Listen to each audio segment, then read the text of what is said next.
Les gens, est-ce qu'on passerait pas à Raquel Garrido sur Backseat? Parce que ça promet. Il y a Usul quand même sur le plateau, donc on va voir si Usul. Usul, dans quel contexte j'avais trouvé cool? Ah oui, je trouve que face à Sandrine Rousseau, à un moment ou à deux moments, il avait quand même pushback un petit peu contre les mensonges de Sandrine Rousseau sur Backseat c'était la semaine dernière, je pense. Hein. Je rappelle aussi que ceci est un stream patriote. Nous sommes des vrais patriotes ici. Nous adorons la France, nous adorons cette magnifique nation dont nous avons le drapeau ici présent que nous allons revêtir encore une fois. Raquel Garrido, la sanction qui divise. Merci Raquel Garrido d'avoir accepté notre invitation. Vous êtes députée La France Insoumise de Seine-Saint-Denis. Vous êtes la cofondatrice du parti de gauche en 2008 avec Jean-Luc Mélenchon. Vous avez été son avocate aussi à Jean-Luc Mélenchon à partir de 2011. Et je le disais en introduction, il vous est arrivé quelque chose cette semaine. Vous avez été auditionné lundi dernier pendant 1h30 et il est sorti de cette audition par les responsables du groupe La France Insoumise à l'Assemblée nationale que vous avez été sanctionné. Vous avez écopé de 4 C'est quoi cette moustache? Alors attendez. C'est pas si cringe que ça, je trouve, la moustache. Non, vraiment. Je pense que, ok, il y a peut-être un truc sur lequel je veux défendre Jean Massier. Je trouve que la moustache lui va plutôt bien. Avec cette chemise, cette moustache, non, franchement, je trouve que ça passe. Hein. Jean pornstache, non, en fait, c'est juste une moustache, les gens. On va pas commencer à faire le truc de dès qu'un homme a une moustache en 2023, c'est une pornstache, c'est un truc de porn. Genre, non. J'avoue, ça passe bien. On est d'accord que ça lui va plutôt bien, non? C'est mieux que ça fasse cheveux longs. Massier va-t-il inviter Léaumont au Bompard dans le prochain Backseat pour avoir l'autre son de cloche? On verra au prochain épisode. C'est pour le Movember? Ouais, je m'en doutais, ouais. Ouais. Pas avec sa distribution de poils, je suis exigeant. Franchement, j'ai vu tellement pire comme moustache chez des gars qui essayent de faire le Movember et tout. Non, franchement, ça passe. En tant qu'agent de la CIA, ça fait plus crédible. 2008 avec Jean-Luc Mélenchon. Vous avez été son avocate aussi à Jean-Luc Mélenchon à partir de 2011.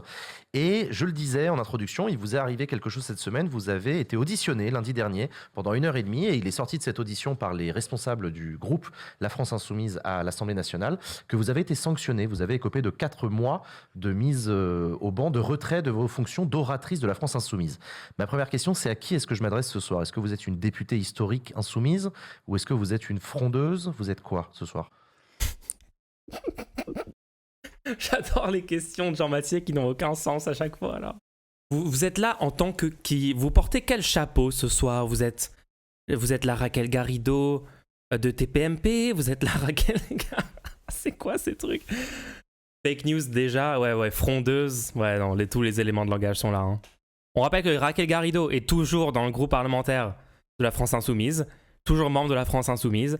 C'est juste qu'elle aura une intervention à l'Assemblée nationale aux questions au gouvernement qu'elle ne fera pas du coup, parce que tu as le droit de faire, enfin, vu le nombre de députés qu'il y a dans le groupe, en fait c'est tous les 6 mois qu'une personne peut s'exprimer dans ce contexte-là, et du coup en fait il n'y a qu'un truc qui saute pour elle, il n'y a qu'une prise de parole qui saute, si je me trompe pas, hein. La question de mauvais journaliste, ouais, c'est vraiment ça, ouais. C'est encore le bail des rôles. Oui, c'est encore le truc des rôles. C'est quel est votre rôle? Pourquoi êtes-vous là? Vous êtes là en tant que quoi? Ouais, c'est lunaire. Est-ce que vous êtes là en tant que député ou en tant que poucave? Je suis une insoumise, canal historique. Moi, j'ai l'impression de défendre le programme, peut-être même mieux que les autres, parce que je défends la première ligne du premier chapitre, du premier paragraphe, qui est la 6ème République et la démocratie. C'est vrai que vous êtes connu pour porter le programme de la 6ème République pour la France Insoumise. Qu'est-ce qui vous a été reproché? Je crois qu'il y a un désaccord sur ce point. Contrairement à toutes les autres personnes de la France Insoumise qui ne veulent pas la 6ème République. C'est quoi le truc des rôles? Ah, ouais, je peux réexpliquer le truc des rôles. En fait, on remarque une tendance dans énormément de contextes en France d'essayer de justifier des comportements des gens par ce qu'ils sont censés faire selon leur rôle. Par exemple, y a des gens qui critiquent le comportement de certains éditorialistes sur les plateaux télé face à la gauche. Des personnes comme Duhamel, aucun rapport avec ce qu'on vient de voir juste avant. Et parfois, il y a des gens qui disent « Mais tu peux pas le critiquer pour poser juste des questions un petit peu challengeantes pour les gens, pour les politiciens en face. C'est leur rôle. C'est leur rôle de faire ça. Mulch, tu peux pas dire que Duhamel c'est normal qu'il lance une balle. En fait, c'est pour permettre à Bompard de débunker les mensonges de la droite. Et donc, c'est son rôle et tout va bien. Ne remet pas en question le statu quo. Ou, par exemple, cette personnalité se dit progressiste, etc., revendique machin. Au moment des présidentielles, la personne tape sur Mélenchon, sans bons arguments, et n'appelle pas à voter pour le seul candidat de gauche qui peut gagner, et fait mine de ne pas prendre position dans les élections. Et si vous critiquez ça, vous n'êtes pas légitime parce qu'en fait, cette personne est actrice. Cette personne, ce n'est pas son rôle de prendre des positions politiques. Arrêtez de critiquer les gens qui ont de l'influence, qui ont du pouvoir et qui l'utilisent pour empirer le monde dans les impacts concrets de ce qu'ils disent publiquement, de ce qu'ils font. En fait, arrêtez de vous plaindre, arrêtez d'essayer de changer le statu quo. Tout le monde agit selon son rôle, tout le monde... où cette personne se prétend neutre et au-dessus des clivages, etc. Donc c'est son rôle de ne pas prendre parti. Enfin bon, bref, c'est un peu un truc général. Le truc de c'est son rôle, on l'entend revenir dans plein d'instances, donc c'est pour ça que c'est un peu un mème sur cette chaîne. En vrai, je serais d'accord avec cet argument si ça tapait de la même manière des deux côtés, ce qui n'est pas le cas. En fait, il y a juste souvent énormément de gens qui utilisent cette phrase avec beaucoup de mauvaise foi pour justifier les attitudes pro-statu quo des gens. Voilà, j'espère que c'est clair. Je sais pas si je l'ai bien. Ouais, je pense que je l'ai. Ouais. Je défends la première ligne du premier chapitre, du premier paragraphe. Par contre, elle n'a pas précisé qu'elle chie sur tout le reste. Non, faut pas dire qu'elle chie sur tout le reste. C'est pas ça le problème qu'on a. Enfin, c'est pas le problème que moi j'ai avec Raquel Garrido et ses actions récentes. Hein. C'est pas ça le problème. On a entendu notamment le député Antoine Léaumont qui a tweeté en disant que vous avez été sanctionné parce que vous ne respectez pas les décisions collectives. Vous dites de votre côté que vous avez été sanctionné parce que vous avez pris des positions politiques qui ne sont pas dans la veine de celle du parti. Alors qui on doit croire ? Alors, j'ai reçu un acte d'accusation par écrit et je l'ai demandé et j'ai mis 10 jours à l'obtenir, donc je le donnerai à qui me le demande. Mais je trouve quand même très étonnant qu'un parti décide d'entraver le travail d'une députée sans donner les éléments qui fondent sa décision. Les habitants de ma circonscription, donc Bobigny, Drancy-le-Bourget... C'est pas vrai, ils ont donné les éléments. Hein. En juin 2022, se sont mobilisés pour chasser la droite affairiste. Il y avait un député là depuis 20 ans qui était Jean-Christophe Lagarde. Ah oui. Le clan Lagarde. Ouais. Donc les gens... Qui vous en a fait baver d'ailleurs. Exactement. Et donc les habitants de ma circonscription, par milliers, se sont en fait rebellés contre ce clan Lagarde et ont décidé de m'envoyer moi à l'Assemblée nationale. Et là, maintenant, ils n'ont plus une députée à 100%. Ils ont une députée à... Voilà. Ah oui, un autre exemple des gens qui disaient le rôle, les influenceurs avec lesquels j'ai eu des débats par le passé, qui disaient « Mon rôle, c'est d'exprimer ce que je ressens. Donc quand je dis « Le fascisme va arriver au pouvoir, on peut rien faire, la gauche va perdre à quelques semaines des élections présidentielles », mon rôle, c'est d'exprimer mes émotions, d'être honnête avec mon public. Et donc c'est OK que je propage du défaitisme au sein de la gauche juste avant des élections, en répétant les narratifs des médias mainstream, en tombant en fait dans le piège des médias mainstream, mais il justifiait ça par aussi le rôle moi je ne suis pas un militant. Je suis pas un militant. Mon rôle, c'est d'exprimer ce que je ressens et ce que peut ressentir une partie de mon public ultra défaitiste, ultra déprimé, qui reste à la maison toute la journée, qui fait rien pour essayer de faire gagner la gauche parce qu'il pense que c'est impossible. Et je dois exprimer ça. C'est mon rôle. On se souvient aussi de ça. Hein. Pas combien, 80, 50%, il va falloir que je vois comment ça va se passer. Mais ça répond pas à ma question. Si, mais ce que je veux dire, c'est que c'est pas normal. C'est ce que disait Usul notamment. Ah ouais. Ah, j'avais pas remarqué qu'il disait ça. Il s'est un peu calmé sur le défaitisme, heureusement. Alors, est-ce qu'il s'est vraiment calmé sur le défaitisme ? C'est une bonne question. C'est une bonne question, ça, parce que tout à l'heure, j'ai vu un tweet de lui. J'ai vu un tweet d'Usul. Où est-ce qu'il est ? Ouais. Regardez ça vite fait. Pardon, je suis en train de couper toutes les 2 secondes le backseat, mais Usul, il dit « Regardez comme il se marre, l'autre fils de patriote. » Alors attends, on va regarder cette vidéo déjà. Je suis juif, monsieur, et vous n'avez strictement rien à faire dans cette manifestation. D'accord. En gros, pour vous la faire courte, c'est France Info. Il y a un mec qui est en train de dire « Je suis juif, l'extrême droite n'a rien à faire. » Il y a un nazi visible juste à la forme de son crâne. J'ai même pas besoin d'expliciter. À côté, qui est en train de sourire. Avec vraiment le sourire maléfique du nazi méchant dans James Bond. Genre, il n'y a plus aucun doute, quoi. C'est ouf. Et le juif en face, du coup, est en train de dire votre parti est littéralement fondé par des nazis. Vous ne pouvez pas être dans cette marche. Et l'autre est juste en train de se marrer, rigoler, d'accord? Voilà, concept. C'est un concept. Regardez, Usul, il dit, regardez comme il se marre, l'autre fils de patriote. Il sait qu'il a déjà gagné et que tous les grands discours, c'est fini. Ça ne sert plus à rien. Il a gagné, il se marre. Ouais, enfin, ok, c'est cool de souligner le ridicule et tout de la situation. Juste, quand vous dites, je pense qu'Usul, il n'y a plus de défaitisme dans la façon dont il s'exprime et tout, je suis pas vraiment sûr, hein, avec ce genre de tweets. Ouais. Est-ce qu'on peut être juste un tout petit peu moins sur le truc de ça y est, c'est fini, le fascisme a gagné? Est-ce qu'on peut un tout petit peu moins dire ça, s'il vous plaît? C'est pas forcément la meilleure stratégie pour éviter le fascisme.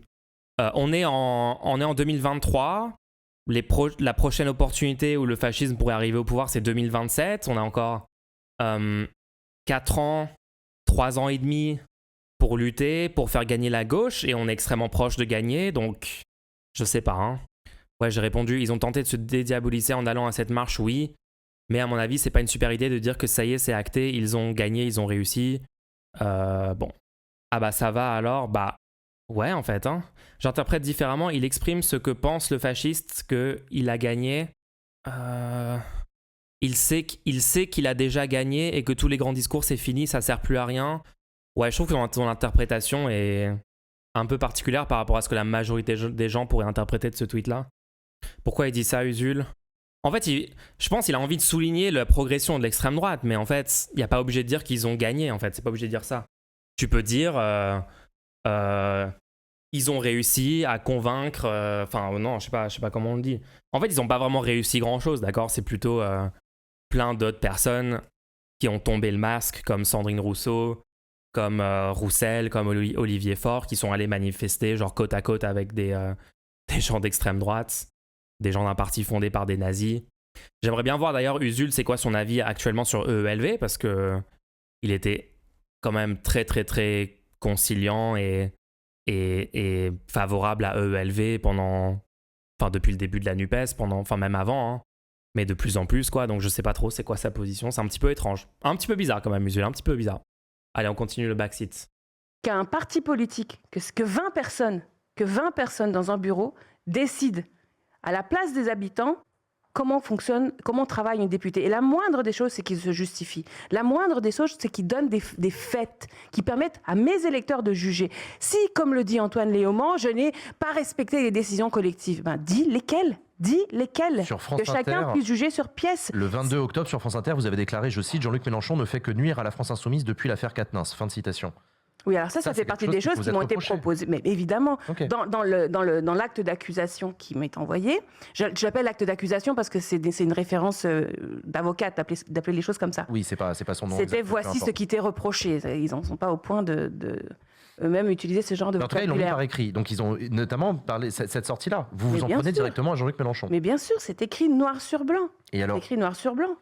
Et donc, vous le regrettez ou pas Et donc, ce que je leur ai dit, c'est que où était la règle? Parce que pour qu'il y ait sanction, il faut qu'il y ait une règle qui soit violée. Où est-il écrit que dans notre organisation, c'est interdit de critiquer Jean-Luc Mélenchon? Alors ils vont répondre, c'est pas interdit. C'est un principe général du droit, on va dire. Ils vont répondre, c'est pas interdit. Non, alors là, c'est là où vous avez intégré vous-même des phénomènes de sous. Jean Massier a intégré lui-même la soumission absolue au grand gourou Mélenchon. Ça y est, il fait partie du complot mélenchoniste. Jean Massier confirmé.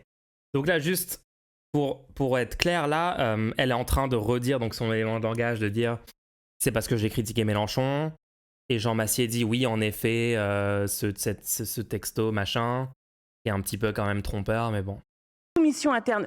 La raison pour laquelle, moi, j'ai consacré... Elle sait très bien qu'elle n'a pas été sanctionnée pour ça. D'autres critiquent Mélenchon et ne sont pas sanctionnés. Oui, non, mais de toute façon, à peu près tout le monde qui a juste regardé les faits sait que c'est pas juste pour la critique de Mélenchon. Enfin, c'est pas ça qui a fait qu'elle est sanctionnée. C'est pas le truc... c'est pas le facteur décisif. C'est le fait qu'elle respecte pas des décisions collective prise par le groupe parlementaire, de positions politiques hyper importantes à défendre, etc. Et le fait qu'elle fasse fuiter des trucs dans les médias tous les 2 jours pour taper sur la gauche.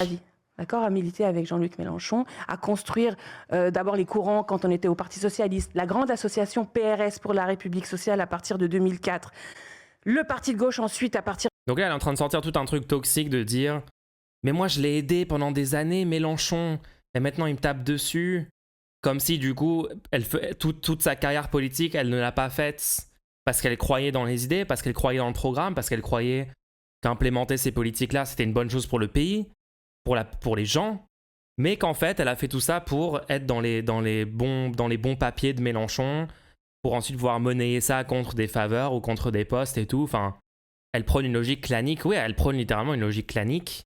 Et c'est un petit peu un aveu qu'elle est là pour des trucs carriéristes, en fait. Hein. En tout cas, c'est vraiment l'impression que ça me donne à moi. Hein. Quand elle dit des trucs comme ça, du style « Moi, pendant toutes ces années, j'ai été loyal, je l'ai aidé, machin, et maintenant, il me critique. » Bah ouais, mais t'es critiqué pourquoi ? Parce que tes positions politiques sont désastreuses, nuisent à la gauche, nuisent à l'intérêt général.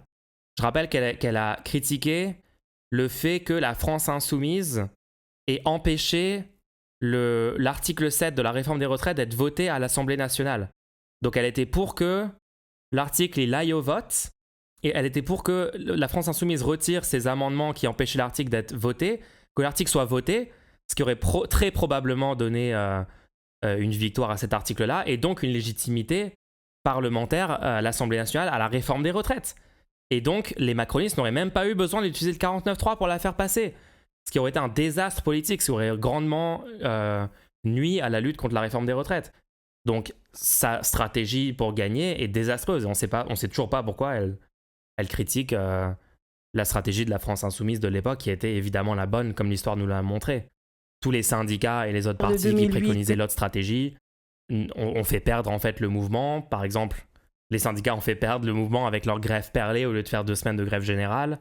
Donc en fait, ces gens-là ne voulaient même pas que le mouvement gagne réellement.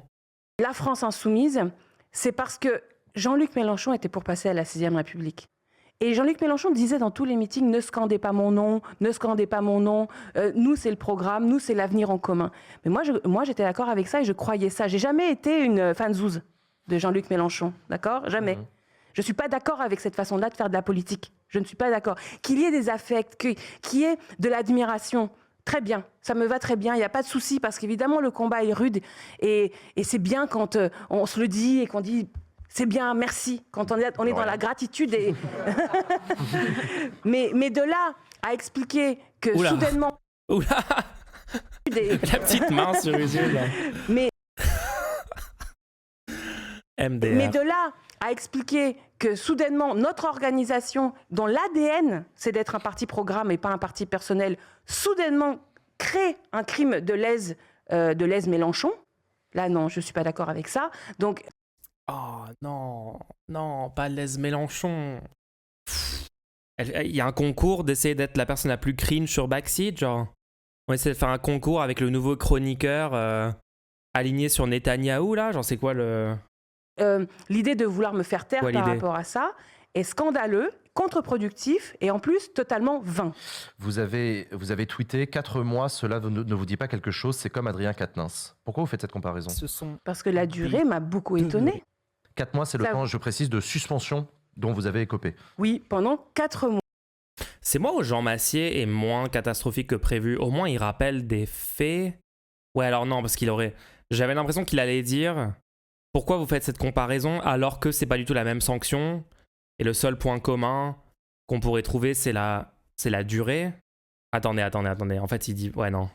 4 mois. Je crois que j'ai eu trop d'espoir. Je précise de suspension dont vous avez écopé. Oui, pendant 4 mois. Et c'est pas une exclusion du groupe, hein, c'est pas la même sanction exactement. C'est la même durée, c'est exactement ce que j'ai dit. D'ailleurs, dans le tweet que j'ai fait lundi. Ah, c'est Usul du coup qui rappelle ce fait.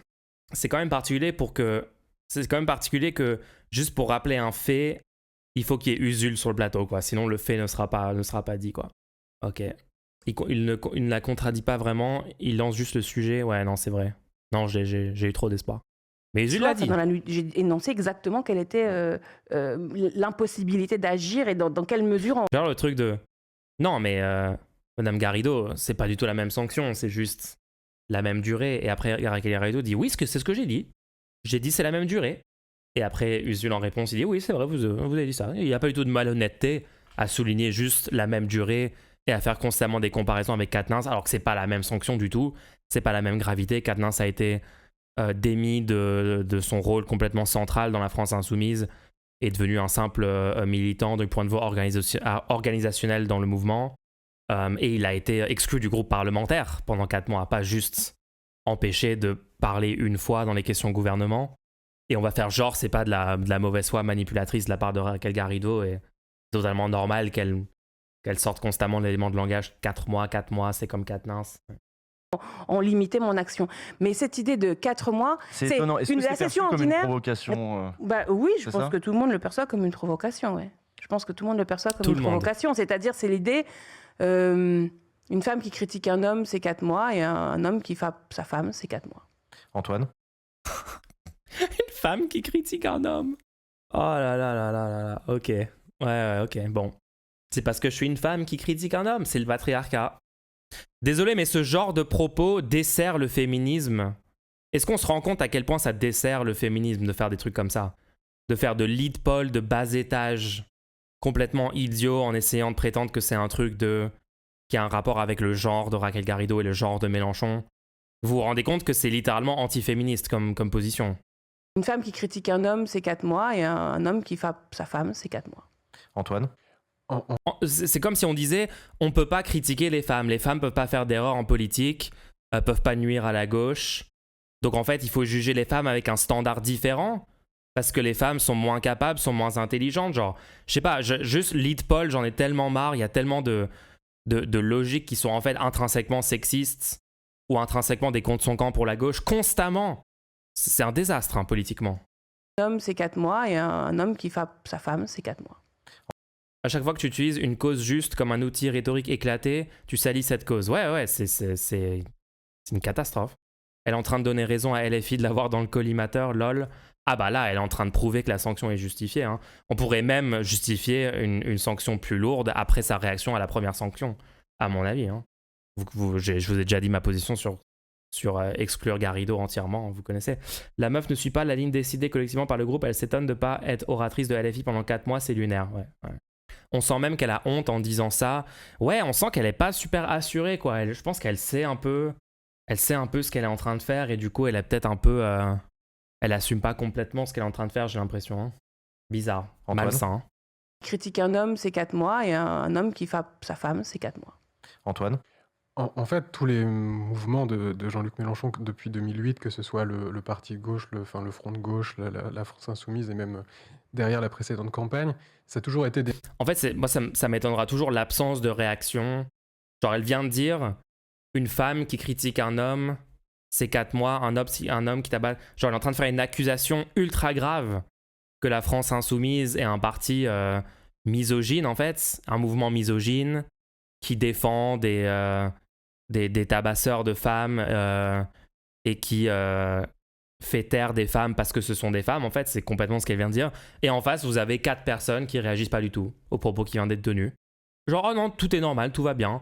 On vient d'accuser la France insoumise d'un truc super grave, de façon complètement incohérente avec les faits.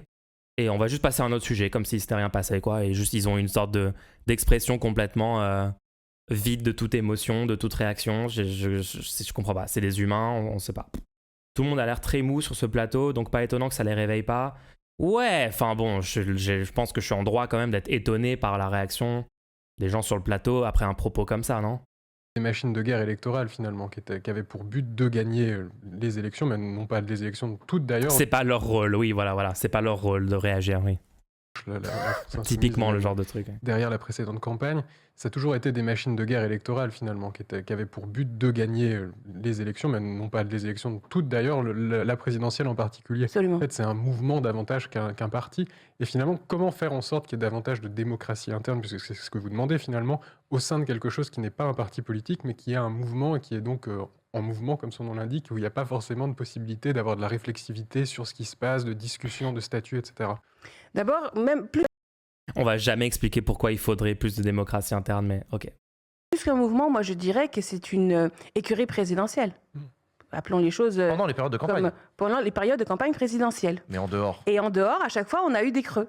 C'est-à-dire que ce soit entre 2012 et 2017 ou entre 2017 et 2022, en gros, on n'a pas été attractif, on n'a pas donné une place aux militants, donc ils sont gentiment rentrés chez eux. Une place dans quoi? Une place où? Il y a 75 députés, il y a des assistants parlementaires. Si tu veux militer, tu peux militer. Tu veux une place dans quoi en fait? De quoi on est en train de parler? Une place, genre de l'argent? Un statut, genre un poste, genre un emploi, Hein? Attends, mais si t'es dans un groupe d'action insoumis, moi je connais les gens qui sont dans des groupes d'action insoumis. Ils tractent, ils militent, ils font du porte-à-porte, ils participent à des réunions importantes, ils vont à des manifs, etc. Ils demandent pas une place en fait. Ils sont là pour essayer de faire gagner la gauche parce qu'ils croient dans les idées. Ils sont pas là pour avoir une place. Non, mais on est en train de défendre premier degré le carriérisme là. C'est quoi cette dinguerie? Hein? Attractif, on n'a pas donné une place aux militants, donc ils sont gentiment. Et c'est quoi donner une place? Si elle veut pas dire place au sens de poste, une petite place au show, machin. Donc une place dans les décisions. Mais comment ça marche? Alors on va donner une place aux militants. Encore une fois, c'est toujours le même truc. Ce n'est pas un parti. Il n'y a pas des gens qui en font partie et des gens qui n'en font pas partie. Il n'y a pas de carte. Donc qui décide? Qui déciderait dans le cas où on donne une place décisionnelle? Comment ça marche? Aucun détail donné. Rentrer chez eux, et nous on se disait c'est pas grave, ils reviendront pour la campagne d'après. Et ils revenaient. Plus ou moins, pas forcément les mêmes. Oui, c'est vrai. Pas forcément les mêmes. Et c'est un pari, je trouve, qui est dangereux de se dire, finalement, t'as collé les affiches, t'as distribué les tracts, mais ce que tu as dans la tête, la façon dont tu te projettes dans l'avenir, ça ne nous intéresse pas. Nous, l'écurie présidentielle, nous, l'équipe présidentielle, on te rappellera le moment venu. Et je trouve que c'est profondément dangereux de faire ça, d'abord parce que il me semble qu'il faut qu'on se projette dans... Mais il y a combien de personnes? Elle parle de combien de personnes là? Elle parle de centaines de milliers de personnes dans le pays. Des gens qui ont tracté, qui ont collé les affiches, machin, qui ont fait une campagne, qui se sont déplacés pour une campagne. Oui, il y a genre peut-être pas de centaines de milliers, peut-être dizaines de milliers. Donc on va prendre en compte l'avis des dizaines de milliers de gens sur le terrain. Comment ça marche en fait? Comment on fait une AG avec 30 000 personnes? On fait un vote, on fait une plateforme en ligne? Comment on s'assure que les gens sont bien des militants qui ont tracté sur le terrain? Est-ce qu'on met en place des preuves pour essayer de prouver que tu as bien milité pendant la dernière campagne et ensuite tu peux participer à la décision? Juste d'un point de vue de logistique, ce qu'elle propose est juste impossible. Ça fait combien de temps qu'elle est à la France Insoumise? Pourquoi maintenant elle n'est plus d'accord avec? On sait pas. C'est extrêmement suspect. On sait pas pourquoi elle fait ça actuellement. Ça n'a aucun sens. La seule explication, c'est pour essayer de faire avancer sa carrière personnelle en rejoignant le petit groupe de gens ultra médiatisés qui critiquent constamment la France Insoumise sans bons arguments. C'est la seule explication que je vois pour l'instant. Si quelqu'un a une autre explication à me proposer, fournissez-la. Mais dans l'avenir, moi j'estime que la France Insoumise, elle a vocation à durer. Donc c'est pas une expérience politique qui commence et termine avec Jean-Luc Mélenchon. Par conséquent, il faut qu'on ait des processus internes qui permettent de sécréter des directions, de les valider, une ligne politique, une stratégie politique. Parce que derrière l'unité autour du programme, il y a quand même un grand non-dit, c'est que du coup, qui détermine au quotidien la tactique et la stratégie? On a 650 mesures, d'accord, mais vous voyez bien que tous les jours à la télévision... Pire move pour sa carrière perso, elle était bien placée dans la France Insoumise, députée, merde, ça suffit pas. Ouais, en plus, il n'y a même pas de garantie que ça soit une bonne stratégie, à moins qu'elle veuille complètement rejoindre l'autre camp politique et trahir jusqu'au bout du bout, même dans les idées portées et tout. La gauche, ouais, mais là, du coup, c'est un peu bizarre ce qu'elle fait. Enfin, je vois pas trop ce que ça va lui apporter. C'est pas la démocratie interne qu'elle veut, c'est que LFI suive la ligne Garrido plutôt que la ligne Mélenchon. En fait, non, elle veut justement que LFI suive ce qu'elle pense plutôt que les décisions collectives du mouvement, comme par exemple la décision sur la réforme des retraites, la décision sur Quatennens. En fait, les seules décisions prises avec ce qu'on peut appeler une démocratie interne. Donc en fait, elle est littéralement contre la démocratie interne réelle qui existe déjà. C'est ça le plus drôle. Oui, en plus, oui, t'as raison, il n'y a pas de ligne Mélenchon, c'est un programme, oui, bien sûr.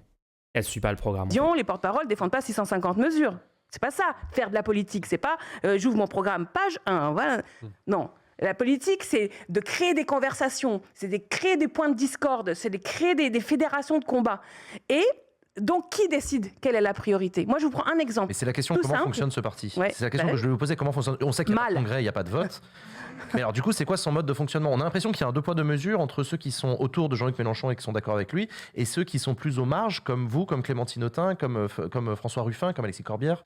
Et c'est pas une impression. Oui, non, là, on n'en est plus là. C'est pas une impression, c'est un Pose la fait. question. C'est un fait. Mais dès le début, il y avait dans la doctrine du populisme de gauche, il y a une place pour le leader, etc. C'était un peu dans le corpus quand même, un petit peu, même si c'était pas écrit tel quel. Il y a une caractère. place- Dans la pratique et il y le a- corpus. Il y a juste un jour, en fait, peut-être ces gens pourront se rendre compte qu'il n'y a pas d'autre choix. Parce que c'est la 5e République qui, en fait, est une contrainte qu'on va devoir respecter pour gagner. C'est pas comme si ça faisait 2 ans que j'essaie de l'expliquer à longueur de stream, que j'essaie de l'expliquer à Usul quand il vient en vocal, que j'essaie d'expliquer dans des vidéos, que je le redémontre à chaque fois, qu'en fait, il n'y a pas... Que, encore il y a quelques semaines, j'avais un débat avec Fernael qui n'était pas convaincu sur ça, sur le fait que on devait se plier aux exigences de la 5e République pour gagner et que si on ne le faisait pas, on allait juste perdre et donc on allait laisser la droite gagner et pas être au pouvoir et pas changer le monde et pas mettre en place un système plus démocratique. J'en peux plus les gens, moi j'en peux plus, je l'explique en boucle. Dans les gens contre qui j'ai cette critique-là, personne veut écouter, personne veut changer d'avis. Je vais pas abandonner, hein, je vais continuer d'essayer, mais c'est juste frustrant. C'était quand la discussion avec Usul, il y en a eu plusieurs, mais tu tapes Bad Mulch, Usul sur YouTube, tu vas les trouver sur ma chaîne. Il y a une place, idéologique. il y a une place pour la fonction tribunicienne, Voilà, ouais. mais on se voit, on se tutoie, je Comme sais tu plus. veux. D'abord, il n'y a pas que le tribun qui avait une fonction tribunicienne, vous l'aurez remarqué. Il y avait des orateurs. On a quand même cultivé en notre sein l'art oratoire, la capacité que ce soit dans les grands mythes. En tout cas, c'est bien de voir que Usul met en avant les sources de ces informations. Par souci de transparence, c'est cool qu'on voit Usul discuter publiquement avec sa source secrète au sein de LFI, qui lui a révélé que le machiavélique Mélenchon avait une strate pour descendre Ruffin. C'est bien qu'on voit enfin les visages de la source en question. Aïe, aïe, aïe. Que ce soit dans les médias, et moi je suis aussi le produit de ça. Même quand je décide par exemple de consacrer du temps professionnellement à l'intervention dans la télévision de masse, voire de la télévision de divertissement, Hanouna. on est Ardisson, Hanouna et ainsi de suite, on est exactement dans la même fonction. Donc pour moi, je ne l'ai jamais perçu comme étant un truc de tous derrière un seul homme, c'est pas le sujet. Pour moi, cet homme-là, Jean-Luc Mélenchon, c'est en fait un cheval, voilà, qui permet de passer à la 6e République. Sauf qu'aujourd'hui, Attendez. en fait, un cheval perçu comme étant un truc de tous derrière un seul homme, c'est pas le sujet. Pour moi, cet homme-là, Jean-Luc Mélenchon, c'est en fait un cheval. Un propos sidérant de Raquel Garrido qui déclare sur Backseat, en fait, Jean-Luc Mélenchon, c'est un cheval. Cet homme est un cheval. Quoi? Une nouvelle révélation sur Jean-Luc Mélenchon. Oh, désolé, je suis débile, pardon. Voilà, C'est qui un homme cheval. Elle s'imagine dans le cheval de Troie de Mélenchon. permet de passer à la 6e République. Sauf qu'aujourd'hui, je considère Attention. que lui-même C'est qui le met en pilier danger notre propre aptitude à être cru et à être reconnu comme outil susceptible d'avoir un projet démocratique. Je croyais qu'elle allait faire une analogie éclatée avec le cheval, genre... En fait, c'était le cheval qu'on allait utiliser, mais le cheval s'est pris les pieds dans l'obstacle. Genre, je pensais qu'elle allait dire un truc comme ça. Je comprends pas ce qu'elle raconte vraiment en faisant des efforts, c'est méga décousu. Non, ça n'a aucun sens. Ça n'a aucun sens. Pour le pays. Parce qu'en réalité, si on n'incarne pas nous-mêmes, on n'a pas le début de commencement d'une idée de comment faire un projet démocratique dans le mouvement, comment on peut être crédible dans le projet démocratique pour le pays? Or, le 49.3 à répétition, l'adoption de la loi retraite par 49.3 montre que c'est bien ça le sujet. C'est bien ça le sujet. Hier soir, au Place Bourbon, j'étais avec Dernière Rénovation, qui a fait un rassemblement qui, pour moi, est extra, vraiment très bien, très intelligent. Pourquoi? Parce qu'ils sont venus dénoncer le 49.3. Dernière Rénovation a obtenu la majorité de l'opinion française, a obtenu la majorité de l'opinion des députés qui ont voté à la loyale dans l'hémicycle 12 milliards d'euros pour la rénovation thermique des bâtiments. Donc, la bataille des idées, elle est gagnée. C'est quoi le problème? C'est que le président de la République concentre trop de pouvoir et dispose de ce pouvoir très spécial qui... Et donc, à quel moment elle explique pourquoi il faut plus de démocratie interne? Ce qu'elle dit n'a aucun sens. Genre, ça part dans tous les sens, on répond pas à la question. Une télécommande Qu'est-ce qu'on propose comme fonctionnement alternatif? On comprend rien. qui lui permet d'éteindre l'Assemblée nationale, donc la démocratie. Faites un parallèle entre Emmanuel Macron et Jean-Luc Mélenchon dans leur mode de fonctionnement. Ah. Bah, c'est ce que vous êtes en train de faire. Là, non, parce que je pense pas que Jean-Luc Mélenchon ait la même télécommande. Non, il n'est pas président Bon, de la République. d'accord. Il peut éteindre La Raquel preuve, Garrido. la preuve, c'est qu'il ne peut Mais pas il est- éteindre Raquel Garrido. Ah. Hein, bon, donc ça n'est pas vrai. Et comme il ne peut pas éteindre les insoumis, il peut pas éteindre. C'est pas vrai. En fait, ça ne marche pas. Cette règle n'existe pas chez nous. Claire. Oh non. De dire que Oh non, il peut pas éteindre Raquel. Il peut pas éteindre Raquel. Oh là là là là là là. Ça va être son slogan, genre elle va faire campagne. Mélenchon ne peut pas éteindre Raquel. Ok, bon. Ça n'a aucun sens! une seule personne fait taire les autres. Et d'ailleurs, c'est ce qui est quand même très frappant, c'est que depuis qu'ils m'ont sanctionné, ils sont tous sur les plateaux en disant mais non, c'est pas du tout parce qu'elle a critiqué Mélenchon. Alors, mais pas du tout. Bah, Pas du tout. Alors que, quoi donc, ce que je vais faire, c'est que aux membres du groupe parlementaire qui me l'ont demandé, je vais donner l'acte d'accusation. Et chacun pourra voir ce qu'il y a écrit, dessus. Pourquoi elle a pas juste posté? Elle pourrait juste le poster sur Twitter, genre dès le premier jour. Pourquoi est-ce qu'elle est en train de dire ah, je vais le sortir bientôt? À ceux qui me le demandent, je le transmettrai. Je le sortirai à un moment, comme ça vous verrez tous la vérité. Écrit noir sur blanc. Et c'est d'ailleurs ce sur quoi je me suis défendue. Pourquoi je lui demande pas? Bah du coup, genre montre-le si tu veux. Elle veut faire un argument basé sur un fait en disant non, j'ai un fait, machin, mais elle le montre pas. C'est super suspect. Mélenchon ne peut pas éteindre Mul. Oh. L'audition pendant 1h30. Parce qu'à la fin, le communiqué, il n'a pas de rapport avec ce sur quoi je me suis défendue. Parce que là aussi, il y a des procédures qui sont inventées au cours de l'eau, comme ça, qui changent tous les jours. C'est pas possible. C'est pas possible. Gazeux, ouais. Aujourd'hui, on s'est félicité du fait que le Conseil d'État a annulé la dissolution des soulèvements de la terre. Parce que précisément, dans un état des droits, il y a des limites à l'arbitraire. Alors, mais chez nous, comment du... Ouais, donc encore une fois, la comparaison complètement éclatée entre l'État français et son fonctionnement et le fonctionnement interne de la France insoumise. Oh, il y a des contre-pouvoirs dans un état de droit. Bah ouais, encore heureux.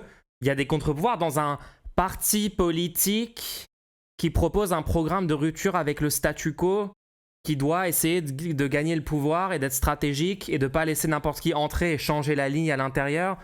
Le contexte n'a rien à voir, ça n'a aucun sens. Il ne faut pas exactement le même fonctionnement institutionnel entre un pays de 70 millions d'habitants avec des dizaines de courants politiques différents, des dizaines de projets politiques différents pour la société en compétition pour des élections nationales au suffrage universel direct et le fonctionnement interne d'une des structures qui veut prendre le pouvoir. Enfin, ça n'a aucun sens, c'est débile. Faire différemment, nous aussi, on doit avoir des procédures. Si on te reproche quelque chose, il faut dire quoi? Il faut dire quelle est la règle violée? Quelle est la règle violée? S'il n'y a pas une compréhension admise de tout ce qui... C'est drôle parce qu'ils ont l'argumentaire inverse sur la dette entre les ménages et l'État. Ah oui, c'est vrai que... Et ça, ils ont raison là-dessus. La France insoumise, ils ont toujours dit... parce qu'il y a un élément de langage des néolibéraux sur les plateaux télé. C'est plus trop aujourd'hui le cas, enfin peut-être encore par moment, mais c'est un truc que j'entendais plus avant. Le truc de dire l'État doit rembourser la dette parce qu'une famille, vous comprenez, une famille, c'est ce que ferait un bon père de famille, je ne sais quoi, avec en plus la dose de sexisme. Faire la comparaison entre un État et un ménage pour essayer de faire croire que la priorité, ça serait d'atteindre 0% de dette publique, zéro dette publique en France, lol. Et donc dans ce cadre-là, la gauche dit toujours bah ouais, c'est bullshit cet argument, c'est pas la même chose, machin. La règle existe. La discipline collective. Déjà, elle peut pas. Alors, Raquel, ça se voit bien que tu essayes de nous dire quelque chose. Est-ce que tu peux terminer ton raisonnement, s'il te plaît? Non, c'est vraiment ça. Hein. Mulch, comment t'as organisé les contre-pouvoirs dans ton appartement? Qui peut s'opposer à tes décisions? Comment tu peux te dire pro-démocratie si tu es le seul à décider de la couleur du canapé? Non mais c'est ça, genre en fait, rendez-vous compte que on pourrait me faire cet argument, genre Mulch, pourquoi sur son stream, il n'y a que toi qui décide du contenu que tu fais? Pourquoi c'est pas une décision démocratique de la part de tous tes viewers? Ça, lol, ça se dit pro-démocratie, pro-Sim République, alors que moi, dans le chat, je ne peux pas voter sur quelle sera ta position sur tel ou tel sujet. Il n'y a aucune différence entre l'argumentaire. L'argumentaire est aussi solide dans le cas de la démocratie qu'on devrait avoir sur ma chaîne, moi, à moi, personnelle, sur Twitch, qu'au sein de la France insoumise, en fait. Discipline collective. Quelle est la règle collective que j'ai pas respectée? Laquelle? La discipline de groupe. Je sais pas, j'essaye de me mettre à leur place. Non, mais d'accord. En vrai, Jean Massier est basé. Hein. Quelle est la règle que j'ai pas respectée? Bah, la discipline de groupe.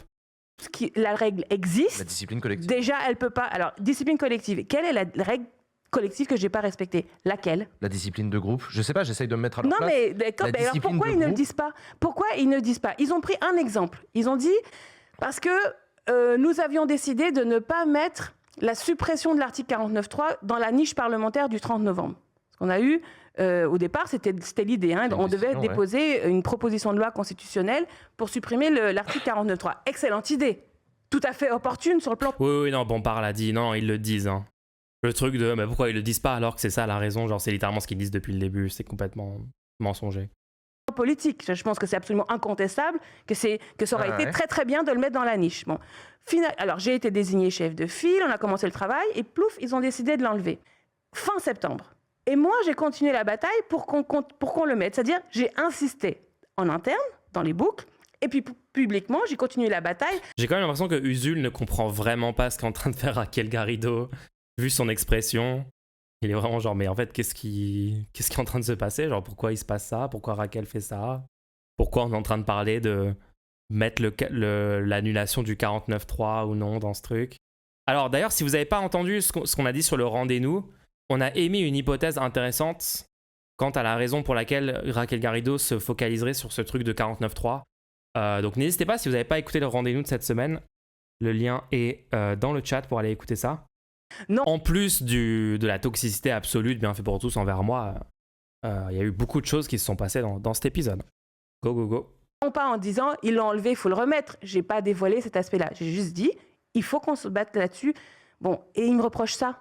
Et alors je leur dis, mais attendez, la décision collective, c'est de ne pas mettre la PPLC dans la niche. Ça, je le respecte. De toute façon, j'ai pas le choix. J'ai pas les moyens de le mettre dans la niche. Mais il n'y a pas de règle qui dit... Raquel Garrido n'a pas le droit de se battre politiquement en interne et dans la société pour supprimer le 49.3. Cette règle n'existant pas, je ne peux pas la violer. Et en plus, si elle existait, ce serait mortifère. Qui y gagne, en fait, au fait que je me taise sur ces combats? Qui y gagne au fait que, en commission des lois, je puisse plus défendre notre ligne dans les discussions générales ou dans l'hémicycle? Ça aide qui à part les macronistes? Claire, pardon. Ouais, moi j'avais une question parce que du coup, effectivement, du fait aussi que la FI s'est construit en tant que mouvement et pas comme justement un peu en contrepoint à la manière dont le Parti socialiste avec ses courants, ses règles, ses procédures, etc., se sont construites. Du coup, ça se gère de crise en crise, quoi. Ok, le chat YouTube, je vous donne aussi le lien. Je suis clément aujourd'hui, je suis d'une bonne humeur. Allez, on donne les petites miettes au chat YouTube quand même pour qu'ils aient un petit quelque chose quand même. Etc., se sont construites. Mais du restez coup, à votre place, ça le se chat gère YouTube, de hein, crise attention. en crise, quoi. Et la question de comment on gère la pluralité des voix, Ne vous habituez pas. l'altérité en interne, on est obligé. Enfin, il y a une gestion un peu au fil de l'eau. Donc, la question, maintenant, il y a cette sanction, c'est celle de la suite. Pour toi, mais également pour les voix qui aussi s'affirment un peu à l'extérieur de la FI, comme Clémentine Autain ou François Ruffin. Comment ça tient ensemble, tout ça? Parce que c'est la même famille politique, c'est les mêmes objectifs, c'est le même objectif de prise de pouvoir d'un certain corpus d'idées.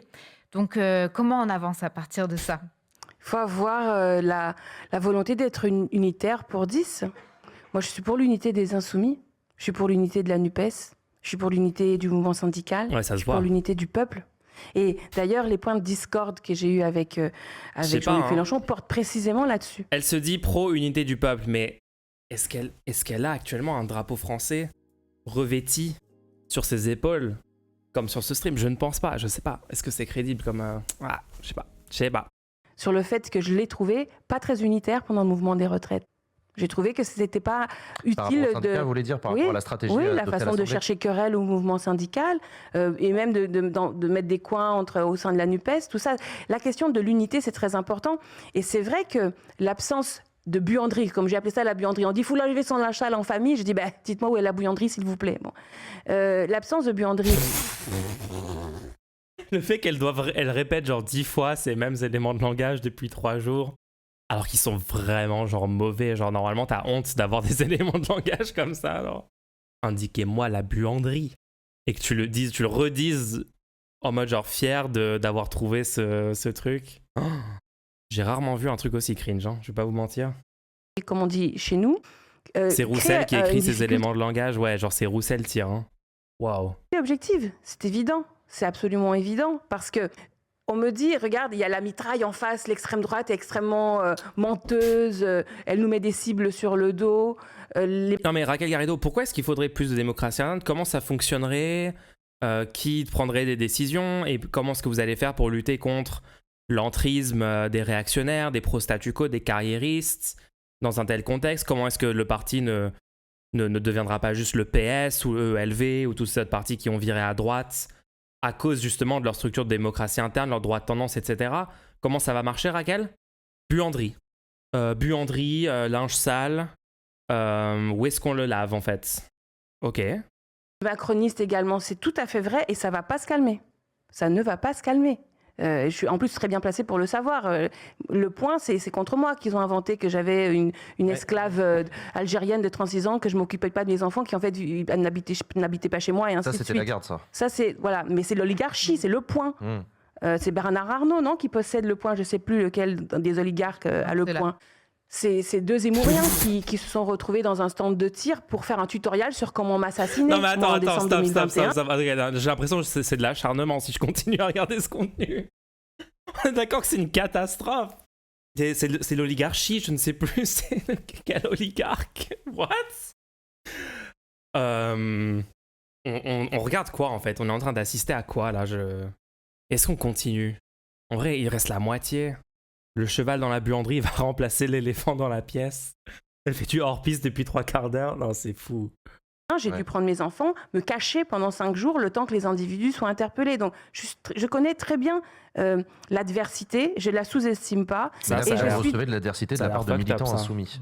Pas trop, ça va. Je reçois surtout beaucoup de soutien. D'accord. Énormément de soutien. Mais ce que je voulais répondre, c'est cette idée de, puisqu'on est attaqué, il ne faut pas donner d'armes à nos ennemis pour nous attaquer. Parce qu'évidemment, c'est ça en fait le conflit de loyauté. C'est de dire, si tu dis quelque chose qui va être utilisé par l'ennemi, donc en fait, tu es avec l'ennemi. C'est une réduction Ou au moins, ad opposition de quiconque en fait dit quelque chose. Sauf que le problème, c'est que c'est où, c'est comment.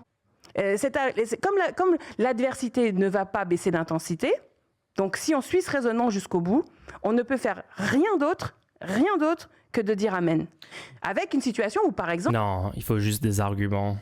Et on les attend toujours, les tiens, c'est tout. Sur la manif de dimanche, il y avait... Est-ce que vous y allez à la manif de dimanche contre l'antisémitisme? Alors, attendez, je termine là-dessus.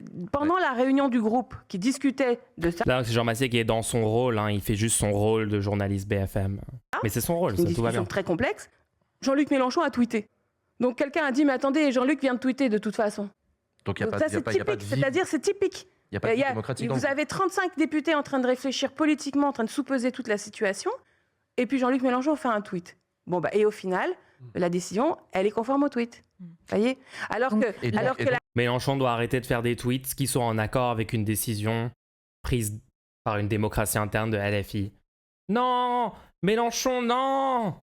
Mélenchon, un des acteurs politiques les plus influents du pays, doit arrêter de tweeter. Genre, attends. La question de savoir... Est-ce que vous y allez ce dimanche à la manifestation? Moi, je n'ai pas encore décidé ce que je vais faire dimanche. Il y a plusieurs options. C'est la présence du RN qui vous gêne? Oui, le fait que... déjà, oui, c'est évident que la simple présence du RN et le profane cette initiative. Parce que eux, comme leur fonction dans la société, c'est de diviser les Français en fonction de leur religion, en fonction de leur couleur de peau, en fonction de leur provenance géographique ou celle de leurs ascendants. À partir de là, comme ils ont les lunettes du racisme vis-à-vis des musulmans, on ne peut pas considérer une seule seconde qu'ils luttent contre l'antisémitisme. C'est pas possible. C'est juste que puisque ça les arrange l'antisémitisme, c'est les mêmes lunettes que l'islamophobie. C'est la même chose, en fait. Donc, c'est pas possible. Quand on est antisémite, on est islamophobe. Quand on est islamophobe, on est antisémite. C'est pareil. C'est tout pareil. Donc, moi, ce que je demande au RN, mais je ne suis pas la seule, c'est de ne pas venir, en fait. Si vous êtes vraiment sincère... Malheureusement, c'est pas vous qui organisez cette manifestation. C'est Yael Braun-Pivet et Gérard Larcher pour l'Assemblée nationale et le Sénat. Et jusqu'à... Non, désolé, c'est juste trop drôle. Le ton sur lequel Jean Massier lui dit « Malheureusement, ce n'est pas vous qui organisez cette manifestation. » Oh non. Je demande poliment au Front National de ne pas se rendre à la manif. Non, c'est pas vous qui l'organisez. Mais je ne suis pas la seule à le demander. Même Stéphane Séjourné a demandé à ce qu'ils ne viennent pas. Il y a beaucoup de voix qui s'élèvent pour leur dire « Ne venez pas ». Aussi. Président du CRIF aussi. Le président du CRIF également. Et puis d'ailleurs, attendez, il n'y aura pas beaucoup de militants RN, hein, parce qu'elle a dit j'appelle mes électeurs, mais ils sont antisémites, hein, donc je veux dire, ça, je pense que se lever un dimanche sous la pluie pour aller dire protéger les juifs, là je pense que là c'est un peu au-dessus de leur force, quoi. Franchement, politiquement, c'est une stratégie désastreuse de dire tous les électeurs du RN, tous les électeurs du FN sont des antisémites. Moi, qu'on accuse souvent de dire que tous les gens pas d'accord avec moi sont des fascistes, bon, ce qui est techniquement vrai, mais vous voyez ce que je veux dire. On m'accuse de dire ça, j'ai jamais dit premier degré, peut-être dans un contexte d'hyperbole vraiment poussé pour la blague, mais je dis pas premier degré. Toutes les personnes qui ont voté Front National sont des antisémites. Genre, c'est une catastrophe politiquement de dire un truc comme ça. Vous êtes trop fort à gauche, il n'y en a pas un pour attraper les autres, plus jamais je... Alors attention. Mon beau miroir, sache que tu n'es pas sur un stream de gauche ici. On est sur un stream patriote. Et oui, on adore ce beau pays, ce grand pays, cette grande nation. On n'est pas à la gauche ici, on est neutre et apolitique, au-dessus des clivages. Et bienvenue sur ce stream, j'espère que tu kifferas le contenu. Merci de m'avoir permis de rectifier cette incompréhension qu'on a parfois sur ce stream. On a trouvé Vincent, oui, on a trouvé l'auditeur de BFM dans le chat. Il vient de se ramener. Quand même. Donc, ils ne seront pas nombreux de toute façon. Donc, la question, c'est symbolique. C'est-à-dire, c'est la présence de Marine Le Pen, de Jordan Bardella, de Falk, par exemple, que c'est des négationnistes, etc. Ça, il faudrait obtenir qu'ils ne soient pas là. Et la difficulté, c'est que nous, qui sommes les tenants du fil historique de la lutte contre l'antisémitisme et pour l'égalité, c'est très douloureux de se sentir gêné dans le fait même de manifester. Et du coup, moi, je comprends, par exemple, Aria Halimi, qui est un dirigeant de la LDH, un avocat, je veux dire, insoupçonnable de proximité avec vous non, mais du fait qu'il ne soit pas sincèrement antiraciste, par exemple, quand les musulmans sont attaqués. Bon, il dit, il faut y aller. Il dit, nous, à Assas, il y avait les fachos, on a tenu bon et on a fini par gagner, il faut y aller. Donc moi, je me garde de toute expression lapidaire par rapport à ça. Vous n'avez pas encore pris votre décision pour dimanche. On continue non, parce avec que Antoine. et je pense que le fait de dire aux gens, si vous y allez, vous êtes pour le massacre, si vous y allez, vous êtes pour l'extrême droite. Attention, non. D'abord, les gens, s'ils y vont, c'est parce que sincèrement, ils ont envie en fait, de réagir à la recrudescence des actes antisémites. Bon, j'imagine que c'était avant qu'ils annoncent le fait qu'il y avait une vraie manif réellement contre l'antisémitisme de la gauche le même jour, le matin, parce que du coup, ces réponses n'ont plus aucun sens. Mais ok. Si vous y allez pas, vous êtes complice du Hamas. Enfin voilà, c'est devenu un. Exact. Et aujourd'hui, on voit aussi les élus d'extrême droite reconfigurer aussi le mot d'ordre en disant c'est aussi une marche contre l'islamisme ou contre l'islam parce qu'aujourd'hui l'antisémitisme est porté par les musulmans et donc il y a tout un tas de discours qui transforment aussi cette marche, y compris dans la manière dont elle est présentée dans les médias, comme une marche contre les musulmans. Exact. Je précise que François Ruffin, votre collègue, sera à Strasbourg dimanche dans une manifestation contre tous les racismes, je cite, où l'extrême droite n'est pas conviée. Oui, c'est ça. C'est très récent parce que notre collègue Emmanuel Fernandez... Donc... Ok, bon, on a déjà parlé de tout le truc de marche, on s'en fout. Est-ce qu'on a... Donc, ok, pour résumer, encore aucune raison logique, aucun argument de la part de Raquel Garrido, finalement, pour défendre la démocratie interne.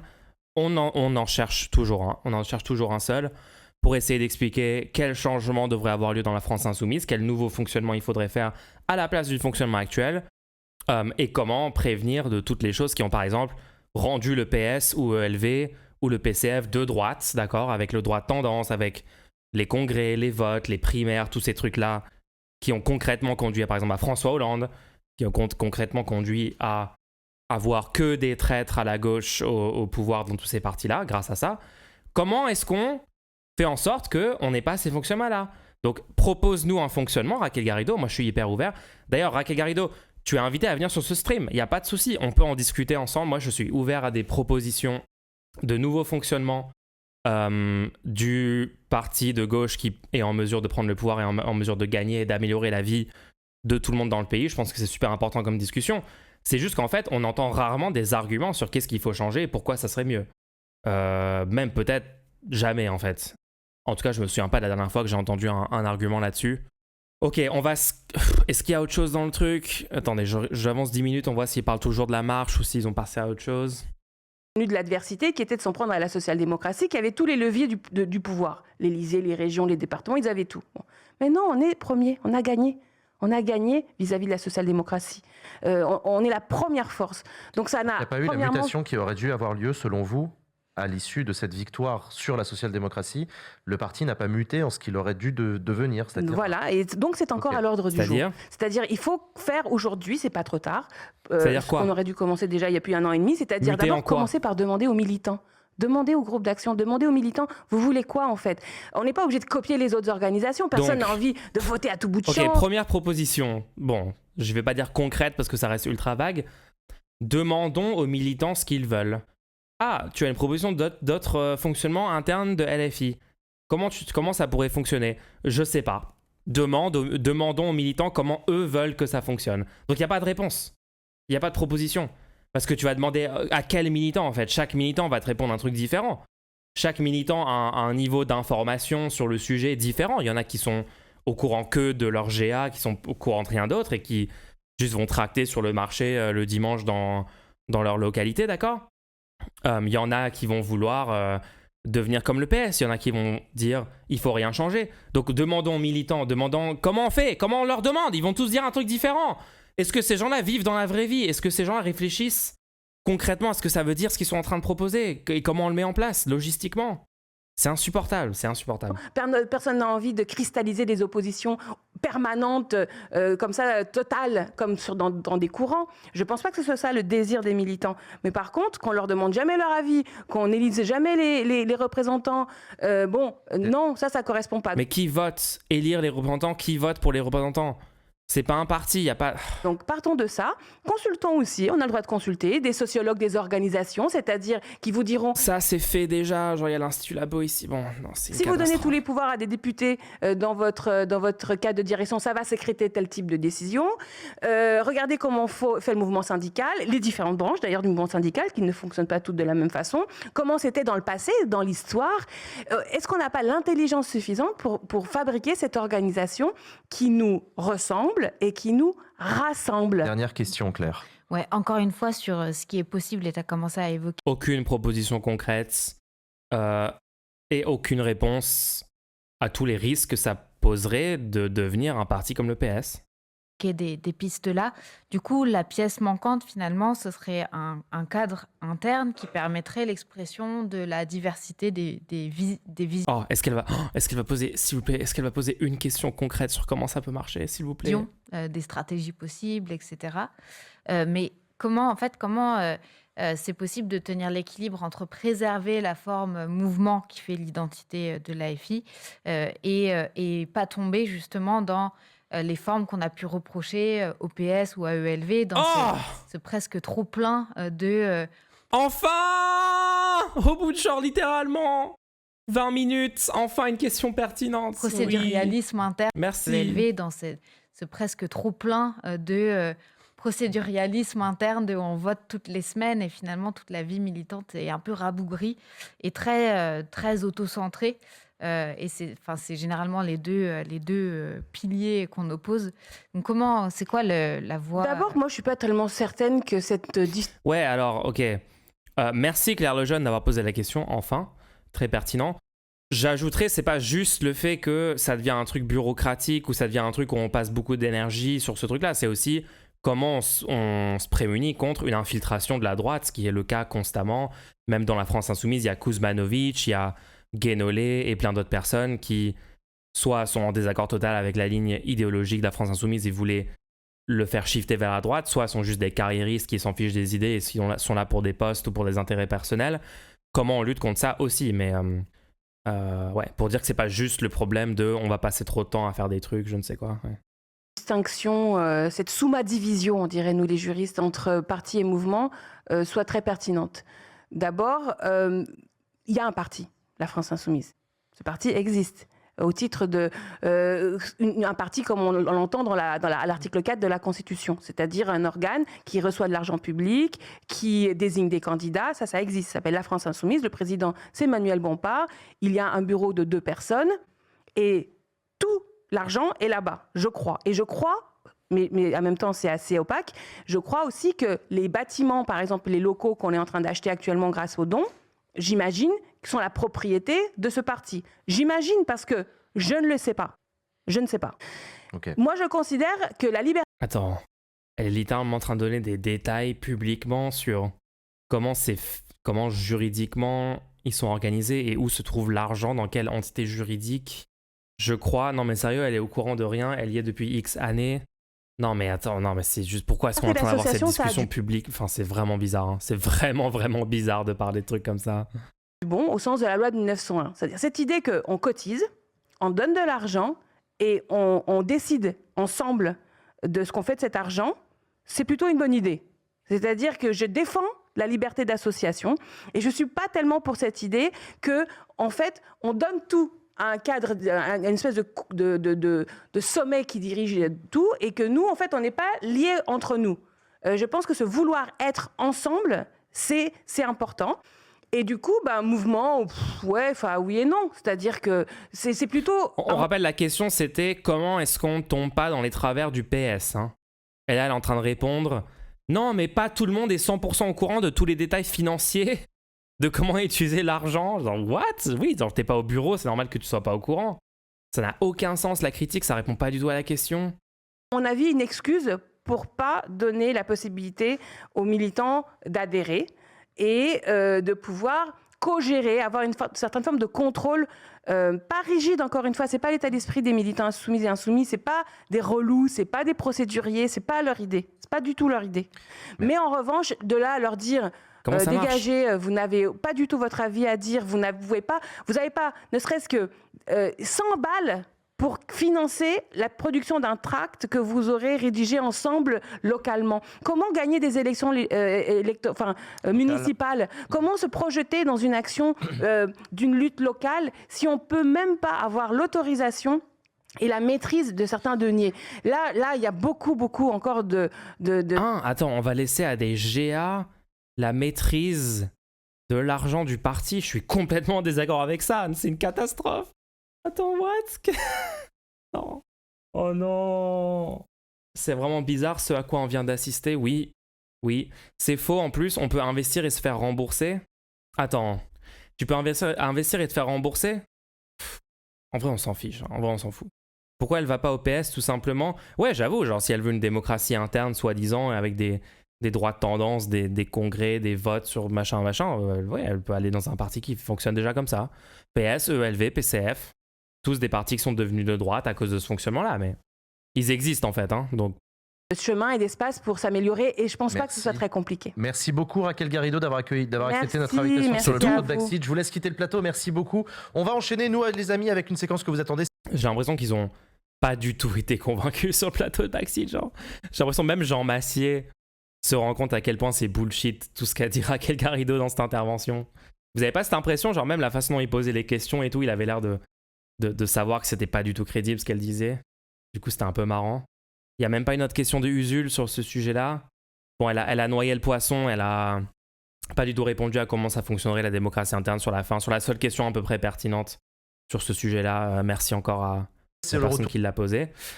D'accord, ok. Ouais, on rappelle hein, ce sondage-là, réalisé entre le 18 et le 20 octobre. Jean-Luc Mélenchon largement en tête à gauche, avec 17,5 d'intention de vote au premier tour. Parce qu'ici, on est en France, le beau pays de la liberté d'expression, des droits de l'homme. Regardez ça. Regardez ce drapeau. Les 17,5, il faut les comparer. Je sais plus c'était combien à l'époque, mais c'était beaucoup moins à cette distance-là des élections. Ouais.